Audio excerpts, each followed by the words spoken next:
This is Joshua and Rachel from Aldi Reviewer, and we were going to take just a couple of minutes today to show you some of the garden experiments that we are doing with a couple of things that we picked up from Aldi. The first is this right here. This is the 4-foot by 4-foot raised garden bed. It's Gardenline, and it's obviously from Aldi. If you look here, you'll notice we don't have any soil in here yet.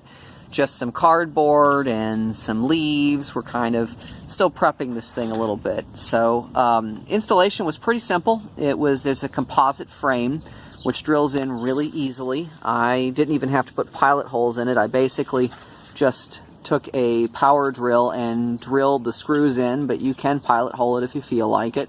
It's got these metal brackets on the end of it, and then you put a spike in, and then you mallet the spike down and put a cap on top of it. So it was a pretty easy setup. It took me about 20 minutes or so, sort of taking my time by myself, so not hard. We'll see how it holds up, especially compared to other things that we've got. We actually have some wooden beds that we're going to kind of compare it to, so that's going to be very interesting to see.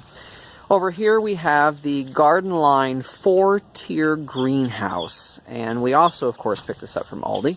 Rachel's going to unzip it here a little bit. One of the things you may notice as she does so is it definitely holds the water. You start to see some condensation dripping down the sides. Might even drip down in front of us here as we poke our heads inside.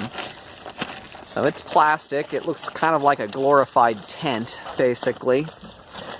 And if you look inside here, you'll see we do have some things that are just starting to sprout. Nothing really fancy yet, but just a little bit.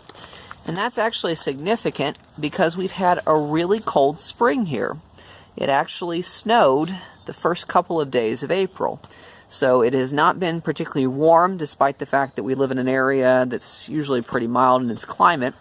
The greenhouse seems to have done a pretty good job so far at holding the heat in, even on cloudy days. So it's going to be kind of interesting in the coming weeks to see how the greenhouse does, how it takes care of the plants in here, especially if things go south in the weather. And looking at the forecast, it might do it again this weekend. So that's going to be kind of a fun little experiment. So a couple of different gardening locations from Aldi, and we'll be getting back to you on how these things perform as far as helping us to get some plants growing.